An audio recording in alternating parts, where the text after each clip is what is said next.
الحمد لله الحنان المنان الذي خلق الإنسان وعلمه البيان والصلاة والسلام على رسوله سيد الإنس والجان وعلى آله وأصحابه ذوي الخير والإحسان أما بعد فأعوذ بالله من الشيطان الرجيم بسم الله الرحمن الرحيم اليوم أكملت لكم دينكم وأتممت عليكم نعمتي ورضيت لكم الإسلام دينا صدق الله مولانا العظيم۔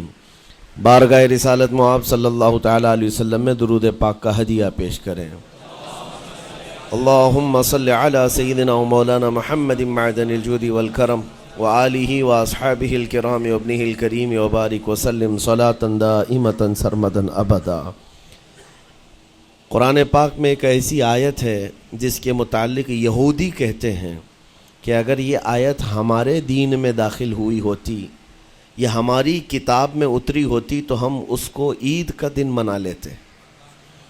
یہودی یہ کہتے ہیں اس آیت کا نزول اگر ہماری کتابوں میں ہوا ہوتا تو جس دن یہ آیت اتری اس دن کو ہم عید کا دن منا لیتے۔ وہ آیت کون سی ہے وہی میں نے آج آپ کے سامنے تلاوت کی ہے۔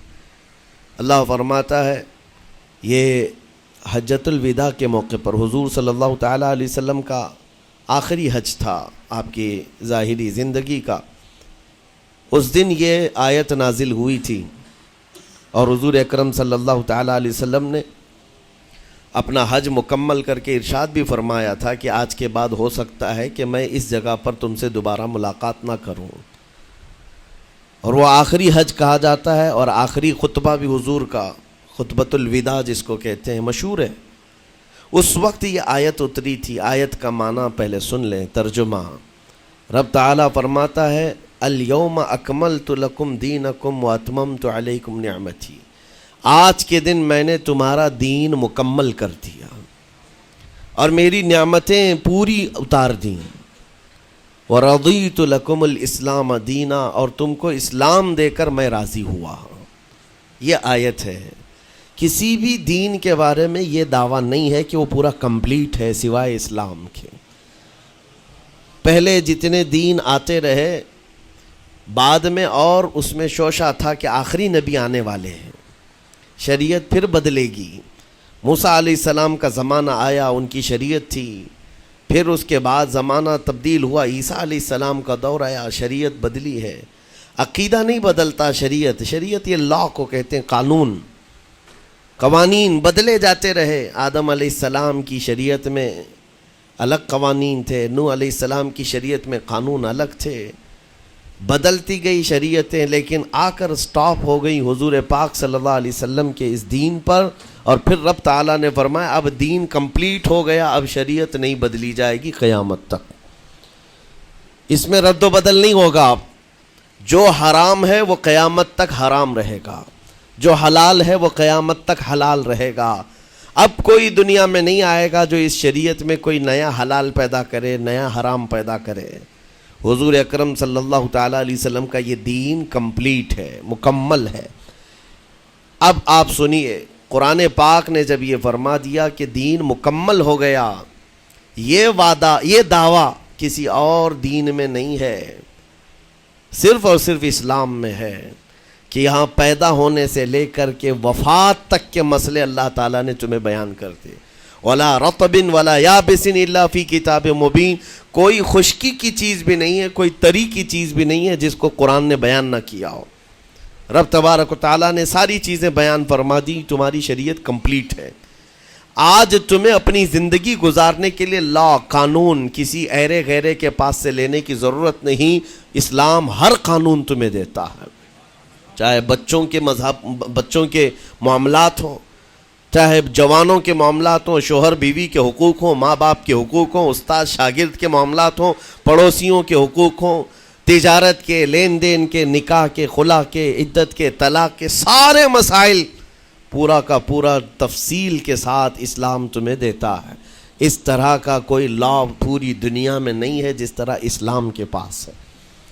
ظاہر سی بات ہے جب اسلام کے پاس اتنا بڑا مکمل نظام ہوگا تب تو پھر یہ ٹارگٹ نمبر 1 پوری دنیا میں ہوگا ہی ہوگا یوں ہی اسلام سے لوگ نہیں چڑھتے، یوں ہی اسلام سے نہیں نفرت کرتے۔ ظاہر سی بات ہے کہ حسینوں سے ہی حسد ہوتا ہے، کوڑی سے کون حسد کرے گا؟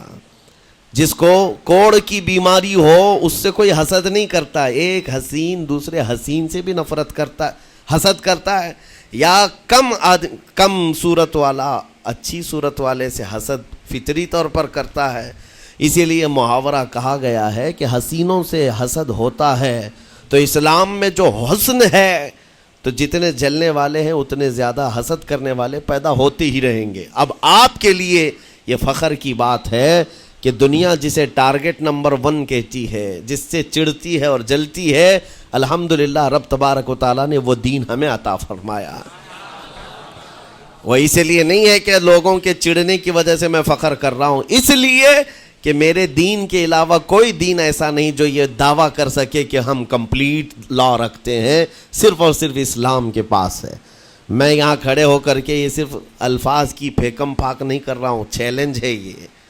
پوری دنیا کے کسی بھی ریلیجن کے پاس وہ سارے مسائل نہیں مل پائیں گے جو دین اسلام کے پاس موجود ہیں۔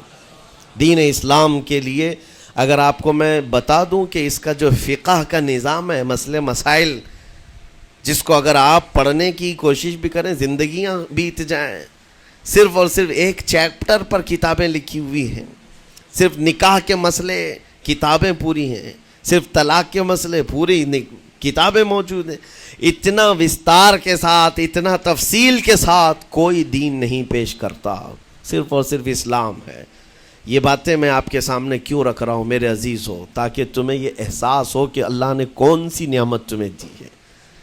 اسی آیت میں رب تعالیٰ فرماتا ہے وَأَتْمَمْتُ عَلَيْكُمْ نِعْمَتِي، میں نے اپنی پوری نعمت تمہیں دے دیا ہے، پوری نعمت تمہیں دے دیا ہے۔ احساس کرو کہ اسلام سے بڑھ کر نعمت کیا ملتی تمہیں، اسلام سے بڑھ کر کے کیا نعمت ہے، جس میں رب تبارک و تعالیٰ نے تمہیں اخلاق و کردار دیے ہیں، تعلیم کے لیے سارے۔ آپ کو ابھی اس زمانے میں پروپیگنڈے کے شکار ہو گئے کہ ہم جاہل قوم سے وابستہ ہیں، ہمارے ہاں جہالت زیادہ ہے، ہمارے ہاں بد کرداری زیادہ ہے۔ یہ عوام کو دیکھ کر کے لوگوں نے پروپیگنڈا بنایا، ورنہ تو ان کی حالت یہ تھی 18ویں صدی تک یورپ والوں کو روڈ بنانے کا طریقہ بھی نہیں معلوم تھا، اسلام نے سکھایا ہے۔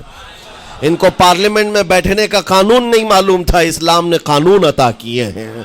ان کو عدالت چلانے کے معاملے معلوم نہیں تھے، اسلام نے پوری کتابیں پیش کی ہیں۔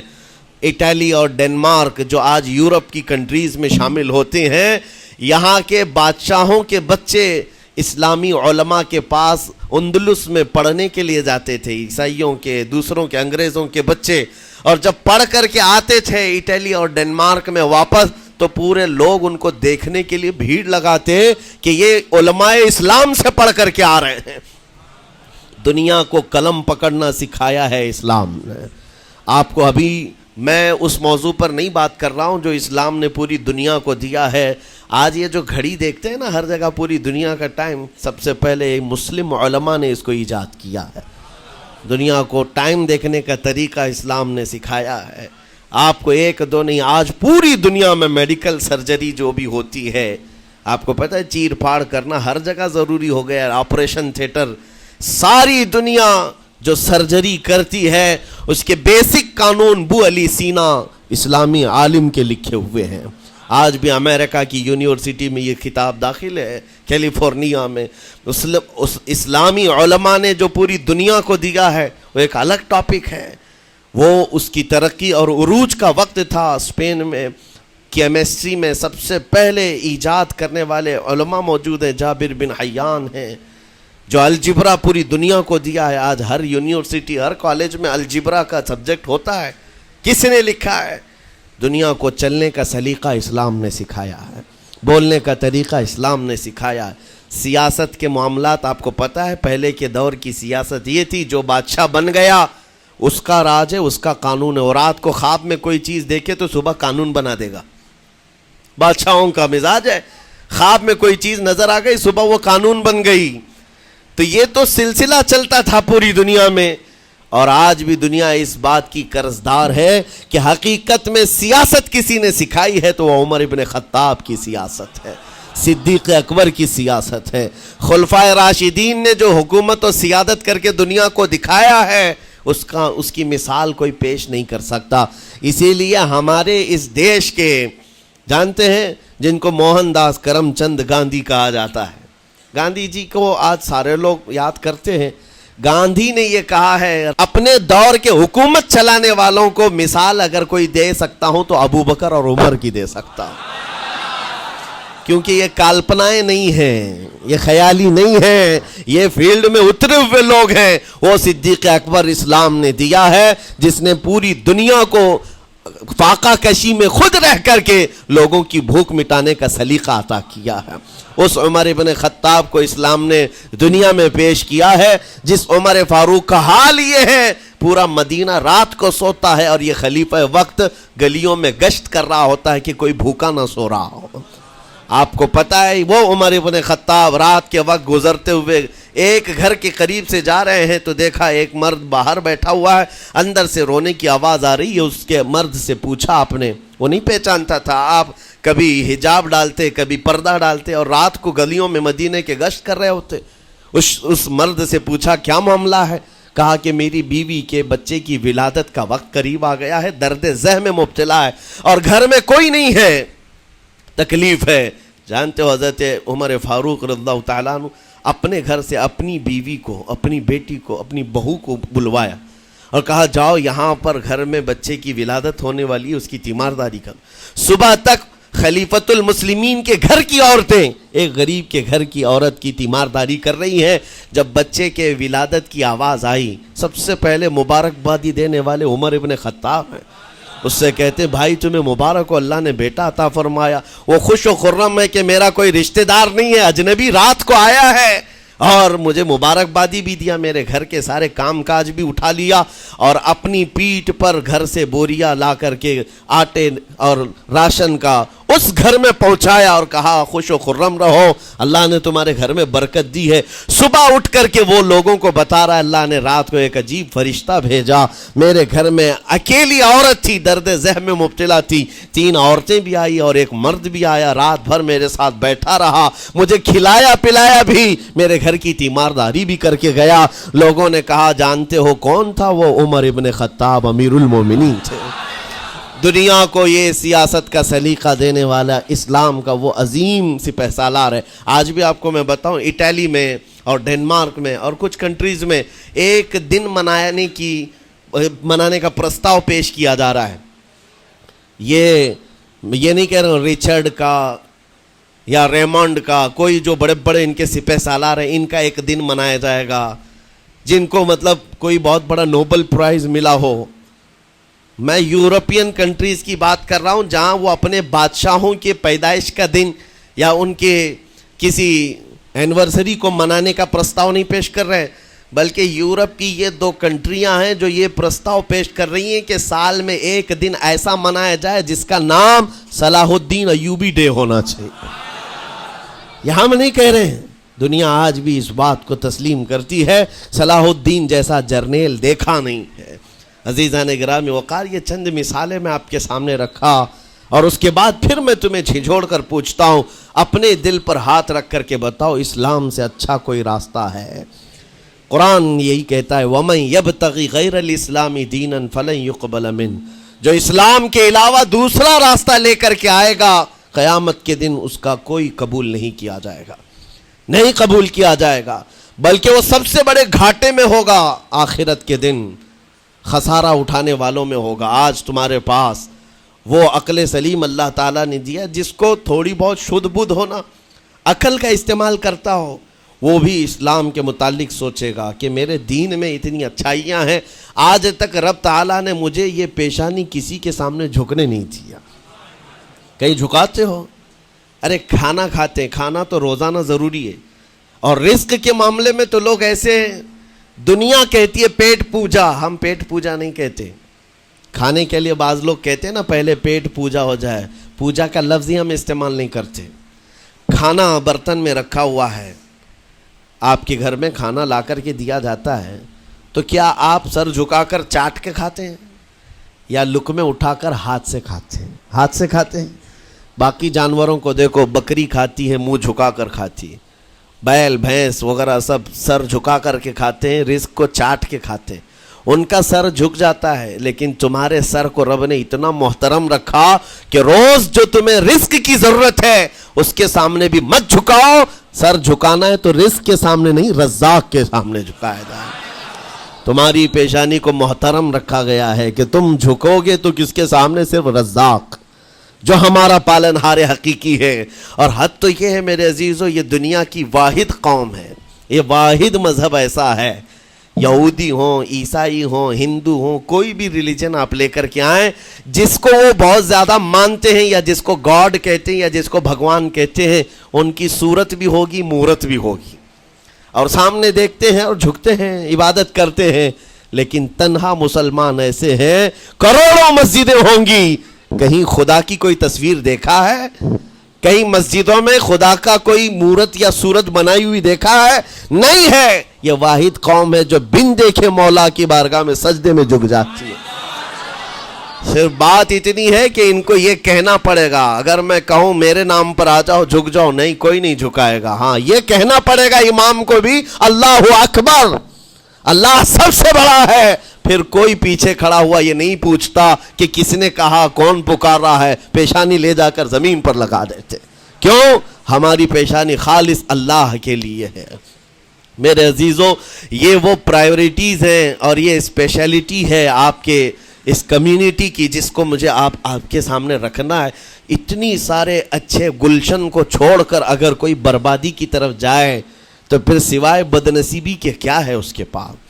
جس کو اللہ تبارک و تعالی وعدے کیا ہو کہ تم اپنی جان اور اپنے مال کے بدلے مجھ سے جنت خرید لو، جہاں پر سارے اخلاق و کردار اور دنیا کی سب سے اعلیٰ اخلاق تمہیں سکھانے کے دعوے کیے گئے ہوں، وہ چھوڑ کر کے اگر دنیا کہیں اور جائے تو پھر تمہاری یہ ہرما نصیبی ہے. ایک بات میں آپ کو بتاؤں، سکسیس کس کو کہتے ہیں؟ کامیابی. اور ہر کوئی یہ کہتا ہے کہ مجھے سکسیس کی طرف سفر کرنا ہے.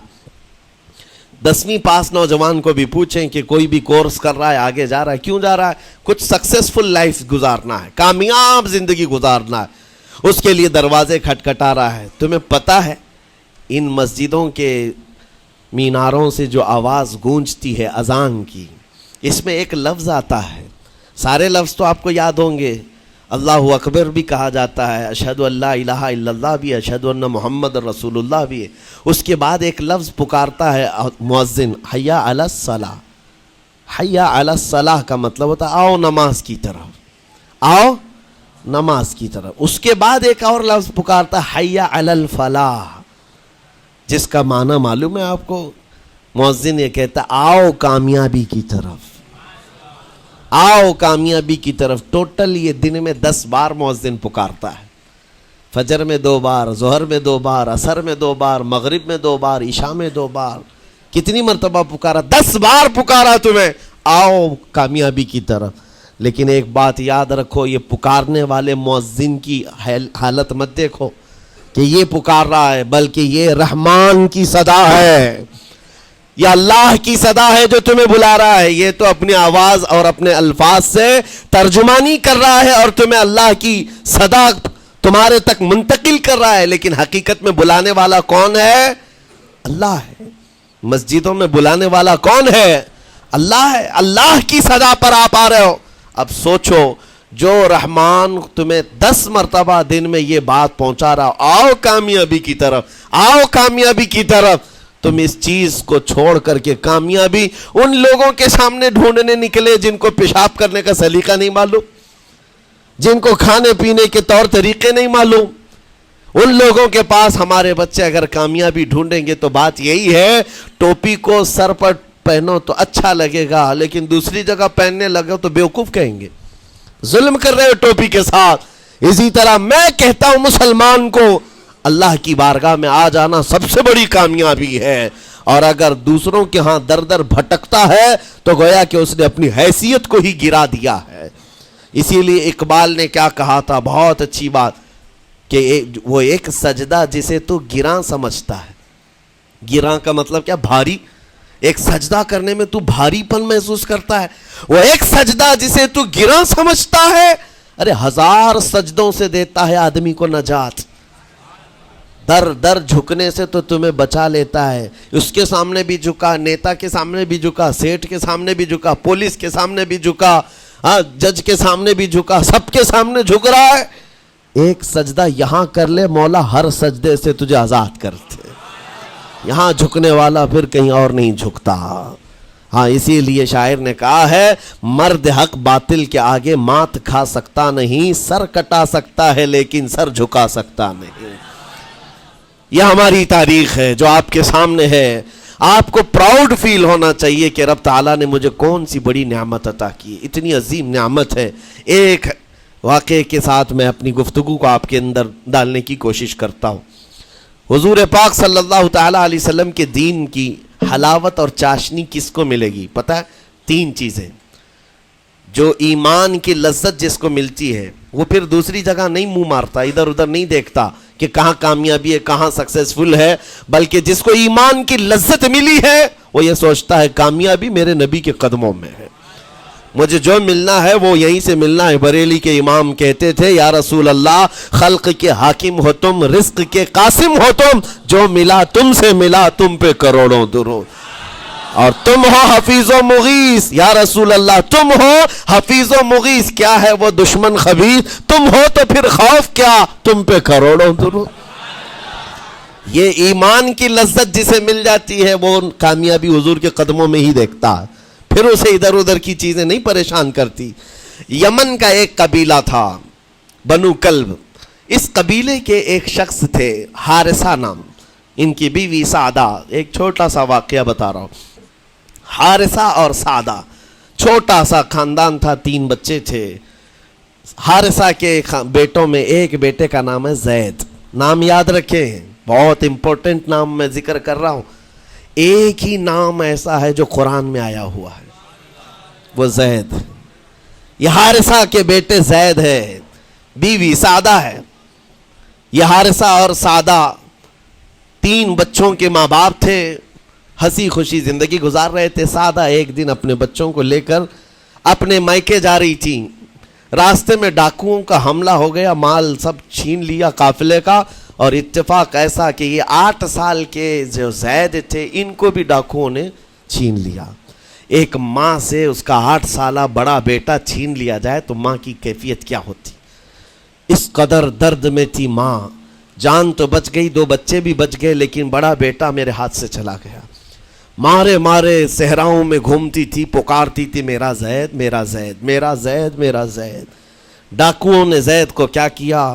عکاظ کا ایک میلہ لگتا تھا، اس وقت یہ غلامی کا دور تھا، لوگ انسانوں کو پکڑتے اور بیچ دیتے تھے، وہاں لا کر کے انہوں نے زید کو بیچ دیا، غلام کی حیثیت سے بیچ دیا۔ آگے میں بتاتا ہوں۔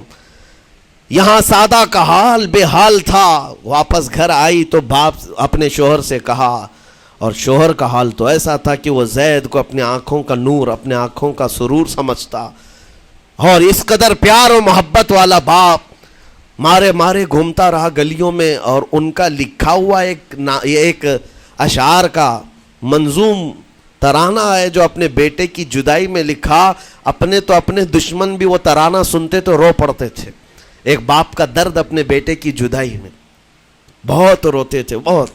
ماں بھی دن رات روتی، باپ بھی پہاڑوں پر چڑھ جاتے اور وہاں سے صدا لگاتے، اے آسمان اگر تو نے زید کو دیکھا ہے تو میرے حوالے کر دے، زمین کے چپے کہیں اگر زید میرا زندہ ہے تو مجھے وہاں تک لے چل۔ یہ اشعار میں گنگناتے تھے، روتے تھے۔ اور زید کا کیا ہوا؟ عکاظ کے میلے میں بیچ دیا گیا۔ خریدا کون؟ حکیم بن حزام، جو حضرت خدیجہ رضی اللہ تعالیٰ عنہ کے بھائی لگتے تھے۔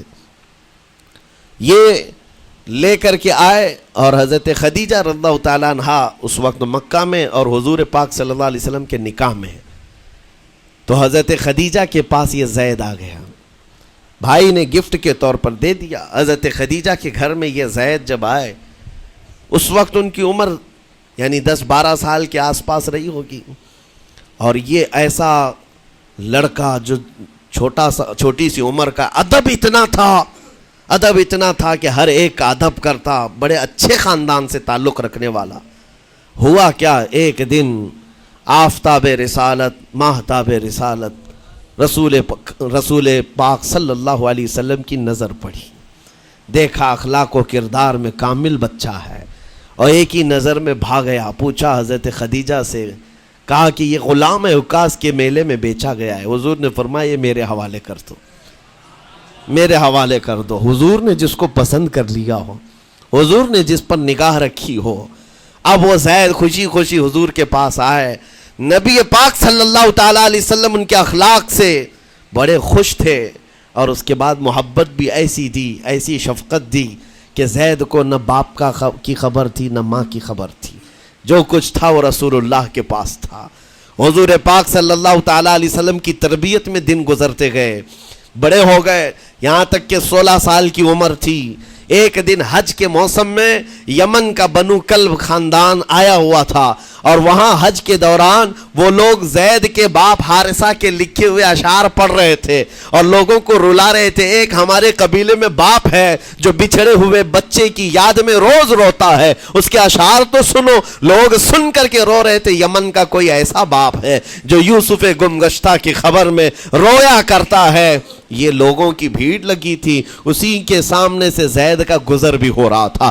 بنو کلب کے لوگوں نے زید کو دیکھا, پہچان لیا, یہی تو وہ بچہ ہے جس کی یاد میں اس کا باپ روتا ہے. اور اس کو بلایا اور کہا تیرا نام, کہا زید. باپ کا نام حارثہ, کہا یہی تو ہے جس کے غم میں پورے اشعار پڑے جا رہے یمن میں. زید سے کہا تجھے پتہ ہے تیرے باپ کا رو رو کر کے کیا حال ہو گیا؟ تیری ماں صحراؤں میں آواز دیتی ہے, پہاڑوں پر چڑھ جاتی ہے. ایک بچے کے لیے اس کے ماں باپ کی جدائی بتا دینا کتنی بڑی بات تھی. میرے عزیزوں, سالوں کی یہ گم گشتہ خبر پھر سے واپس مل گئی ہے. زید نے کیا کہا کہ اب میرے ماں باپ سے جا کر کہہ دیں کہ رونا دھونا بند کریں, اونٹوں کی طرح ادھر ادھر بھٹکنا بند کریں, انہیں میرا سلام پہنچائیں اور کہیں انہوں نے جہاں مجھے دیکھنا تھا اس سے بہتر جگہ میں ہوں, اس سے بہتر جگہ میں ہوں.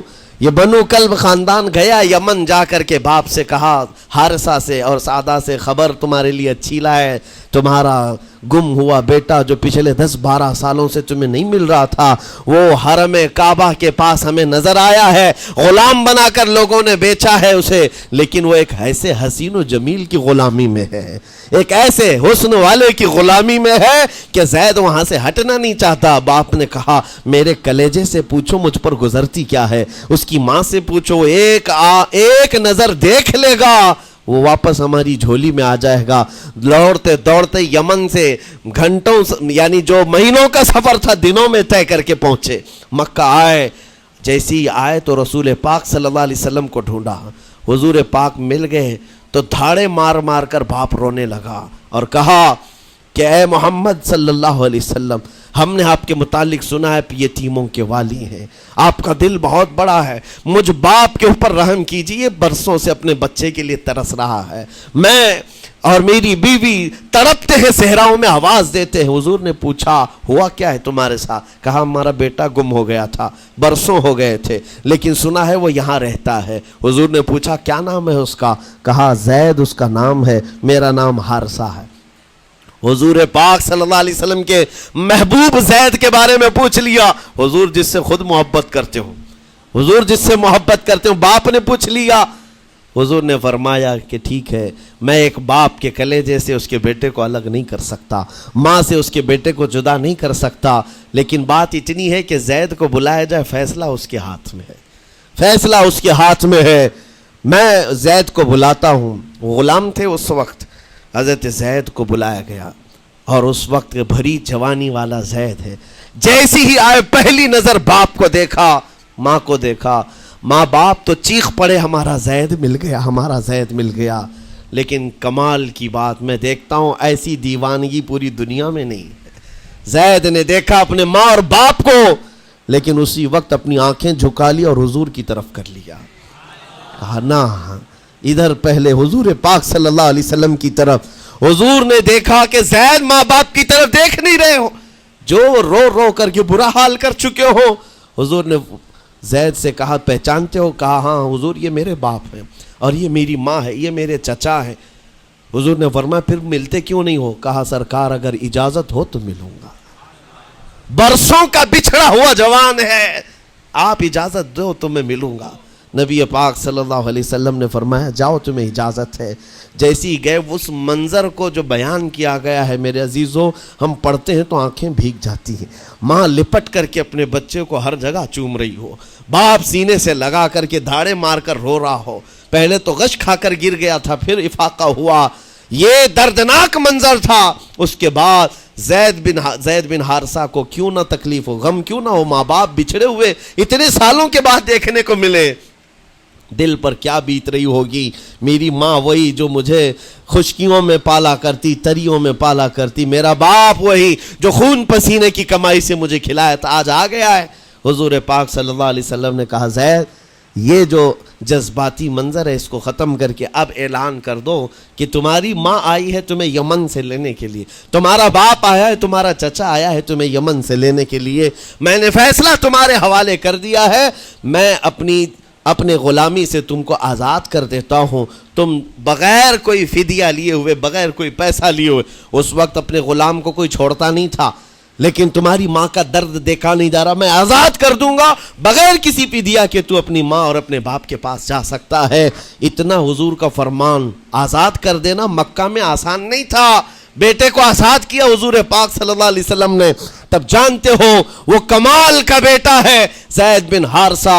اسی وقت اپنی ماں کو دیکھتے ہیں، باپ کو دیکھتے ہیں، چچا کو دیکھتے ہیں، اور اس کے بعد مکہ والے یہ منظر دیکھنے کے لیے جمع تھے، مخاطب ہو کر کے کہتے ہیں اے سارے مکہ والوں گواہ ہو جاؤ، میں اپنی زندگی حضور محمد مصطفیٰ کے لیے وقف کر دیا ہے، میں نے محمد عربی صلی اللہ علیہ وسلم کے لیے زندگی وقف کر دی ہے، نہ مجھے یمن جانا ہے، نہ مجھے بنو کلب جانا ہے۔ ماں اور باپ دیکھتے رہ گئے۔ باپ نے پوچھا زید آزاد کیا گیا ہے اور آزادی کی زندگی کو چھوڑ کر تو غلامی کی زندگی کو قبول کر رہا ہے؟ زید بن حارثہ نے اس وقت تاریخی جملہ کہا تھا، کہا بابا آپ نے جتنی شفقت کی ہوگی یا 1000 ماں باپ مل کر اپنے بیٹوں پر جتنی شفقت نہیں کیے ہوں گے اس سے زیادہ شفقت محمد الرسول اللہ نے کیا ہے۔ میں 1000 آزادیوں پر اس ایک غلامی کو، میں 1000 آزادیوں کو قربان کرتا ہوں اس ایک غلامی پر، میرے لیے زندگی بھر یہ غلامی کافی ہے۔ اتنا کہا تھا میرے آقا صلی اللہ علیہ وسلم نے اپنے باہوں کو پھیلا دیا، سینے سے لگایا اور زید بن حارثہ کو لے کر خانہ کعبہ کے پاس آئے۔ میرے عزیزوں ان کا حال بھی ایسا ہے کہ اگر کوئی ٹوٹ کر چاہتا ہے تو یہ نہیں ہے کہ تو چاہ رہا ہے، بلکہ ان کا حال یہ ہے اتنا دیا سرکار نے مجھ کو جتنی میری اوقات نہیں، یہ تو ان کا کرم ہے، ورنہ مجھ میں تو ایسی بات نہیں۔ آتا ہے فقیروں پہ انہیں پیار کچھ ایسا، خود بھیک دے اور خود کہے منگتے کا بھلا ہو۔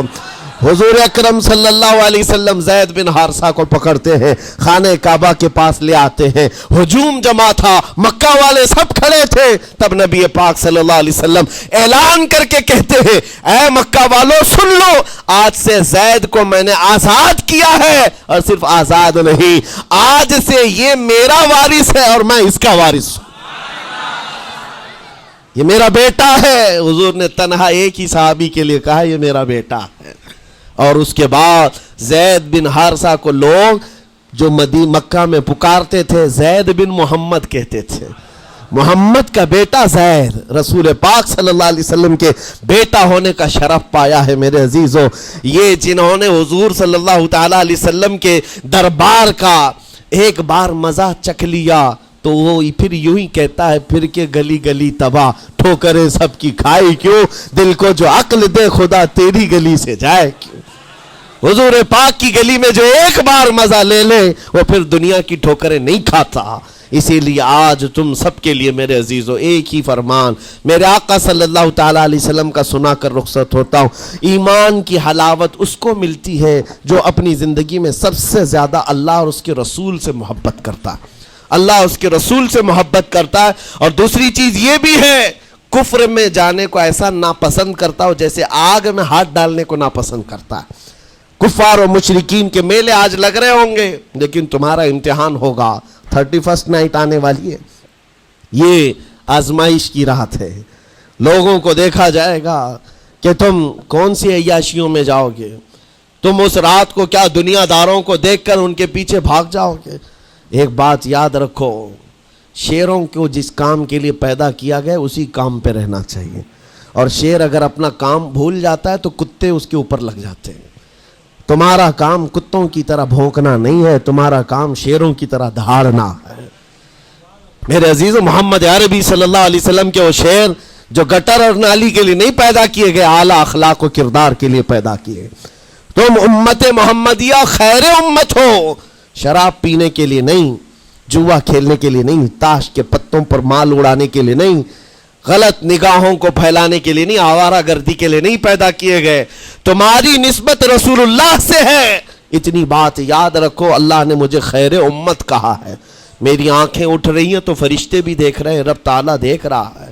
میرے چلنے پھرنے کو رب تبارک و تعالیٰ اس کے علم سے کوئی ایک ادا بھی میری بے خبر نہیں ہے، غافل نہیں ہے۔ اس لیے عزیزان گرامی وقار، تمہارے اس آنے والے نئے سال کی کیسے آپ اوپننگ کرتے ہو، کیسے اس کی ابتدا کرتے ہو، یہ تمہارے ہاتھ میں ہے۔ گناہوں کی لذت کے ساتھ اپنی زندگی کا ایک نیا سال شروع کر رہے ہو، یا پھر رب تبارک و تعالیٰ کی تسبیح و تہلیل اور مصطفیٰ کریم کے قدموں میں درود بھیج کر اپنے نئے سال کی ابتدا کرتے ہو۔ میں تو یہ اعلان کرتا ہوں، اگر میرا یہ میسج سب تک پہنچ جائے کہ ہم نے بہت ساری عیدیں منائی ہیں، بہت ساری محفلیں منائی ہیں، ہم عید میلاد النبی کے نام پر جلسے جلوس سب کرتے ہیں، ہم 11ویں کے نام پر غوث پاک کے جلسے سجاتے ہیں، اعلیٰ حضرت کے نام پر، غریب نواز کے نام پر جلسے کرتے ہیں، لیکن دنیا ایک عید مناتی ہے ہیپی نیو ایئر کی، 31st نائٹ کی۔ میرے عزیزوں، ہم نوجوانوں سے کہتے ہیں اس عید کو دنیا کی عید ہے، اس کو بدل کر کے ہم ناموس رسالت کے لیے وقف کیوں نہ کرتے ہیں؟ ہم بھی اپنی مسجدوں میں رات کو آ جائیں، ساری مسجدیں یہ سال کے اختتام کے وقت کھل جائیں عشاء کے بعد، اور ہر مسجد اس بات کا خیال کرے کہ ہمارا وہ نوجوان آج کہیں عیاشی پر نہ جائے، اپنے سال کی اختتام اور ابتدا ہو رہی ہو۔ یہ ہم کو پتہ نہیں، ابھی تو ہم بیٹھے ہیں، اگلے سال تک ہم رہیں گے کہ نہیں رہیں معلوم نہیں، یہ تو دسمبر کا لاسٹ چل رہا ہے، لیکن یہ ہمیں پتہ نہیں 1 جنوری دیکھ سکتے ہیں کہ نہیں دیکھ سکتے، ہم میں سے کسی کو علم نہیں ہے۔ لیکن اس کے باوجود اگر اللہ تعالیٰ نے دے دیا آپ کو اس سال کا آخری، توبہ کرنا چاہیے۔ اے رب ذوالجلال، یہ پورا سال میرا جو بدکاریاں ہوئی ہیں، مجھ سے جو خرابیاں ہوئی ہیں، مجھ سے جو گناہ ہوئے ہیں، معاف کر دے۔ تو ایک نیا سال میری زندگی میں کھول رہا ہے، مولا پچھلے سال جو مجھ سے گناہ ہوئے، اس سال وہ گناہ نہ ہو۔ میں تیرے دربار میں پناہ مانگتا ہوں، تیرے دربار کی پناہ مانگتا ہوں ان تمام شیاطین کے شر و فساد سے جنہوں نے مجھے بدکار بنانے کی کوششیں کی ہیں۔ اگر اس رات تمہاری دعا قبول ہو گئی تو انشاءاللہ 2024 ہمارا ہے۔ لوگ آج بہت ساری بھوشمانیاں کر رہے ہیں، 2024 ان کا ہے، ان کا ہے۔ میں کہتا ہوں غلامان مصطفیٰ کا ہے۔ ہاں، سال کی ابتدا اگر حضور پاک کے نام سے کرو، درودوں کی خیرات اور درودوں کی ڈالیاں نچھاور کرو نبی کریم صلی اللہ تعالیٰ علیہ وسلم کی بارگاہ میں، اور اللہ سے مدد مانگو کہ مولا اس سال کی ابتدا ہم تیرے نام سے شروع کر رہے ہیں۔ انشاءاللہ یقین ہے میرے عزیزوں، جو دروازے بند ہیں وہ کھلیں گے ضرور، اور جو آفتیں آئی ہیں وہ ٹلیں گی ضرور۔ بس بات صرف اتنی ہے، قرآن بھی کہتا ہے، جس کی ترجمانی اقبال کرتا ہے کہ محمد سے وفا تو نے، تو ہم تیرے ہیں، یہ جہاں چیز ہے کیا، لوح و قلم تیرے ہیں۔ اللہ کریم کہنے سننے سے زیادہ عمل کی توفیق عطا فرمائے۔ نوجوانوں سے گزارش ہے، آج آپ یہاں پر تو پتہ نہیں ہے کمیٹی والے اس بات کی اجازت دیتے ہیں کہ نہیں دیتے، لیکن 31st نائٹ جو آئے گی، میری گزارش ہے کہ آپ مسجد کو کھلی رکھیں، اس رات یہاں ذکر کی محفل سجائی جائے، کریں گے انشاءاللہ۔ جو جہاں ہے وہ اپنی مسجدوں میں اس بات کا عہد کرے کہ آج ہم ذکر کریں گے، توبہ اور استغفار کریں، اور حضور پر درود پاک کی محفل سجائیں گے۔ اللہ تبارک و تعالیٰ آپ کے اس عزم کو قبول فرمائے۔ مولا کریم ہمیں رسول پاک صلی اللہ علیہ وسلم کے قدموں میں کامیابی ڈھونڈنے کی توفیق دے۔ مولا کریم بس اتنی دعا ہے کہ ہماری زندگی جب تک رہے تیرے نبی کے وفاداروں میں شمار فرما، اور بارگاہ مصطفیٰ میں یہ عریضہ ہے، یا رسول اللہ تیرے ٹکڑوں پہ پلے غیر کی ٹھوکر پہ نہ ڈال، جھڑکیاں کھائیں کہاں چھوڑ کے صدقہ تیرا، تو جو چاہے تو میل میرے دل کے دھلے، کہ خدا دل نہیں کرتا کبھی میلا تیرا، گندے نکمے کمی مہنگے ہیں کوڑی کے تین، کون ہمیں پالتا تم پہ کروڑوں درود، بے ہنر و بے تمیز کس کو ہوئے ہیں عزیز، ایک تمہارے سوا تم پہ کروڑوں درود، تم ہو عفو و غفور، تم ہو رؤوف و تم ہو عفو و غفور، بخش دو جرم و خطا تم پہ کروڑوں درود، کر کے تمہارے گناہ مانگے تمہاری پناہ، تم کہو دامن میں آ تم پہ کروڑوں درود، یا رسول اللہ دل بے چین ہے بے قرار ہے، گناہ جب زیادہ ہوتے ہیں تو دلوں میں گھبراہٹ زیادہ ہوتی ہے، اور ان دلوں کی گھبراہٹ کا علاج ڈاکٹروں کی گولیوں اور انجیکشن سے نہیں ہے، ان دلوں کا قرار صرف اتنا ہے، یا رسول اللہ دل کرو ٹھنڈا میرا، وہ کفے پا چاند سا سینے پہ رکھ دو ذرا تم پہ کروڑوں درود، وآخر دعوانا الحمدللہ رب العالمین، السلام۔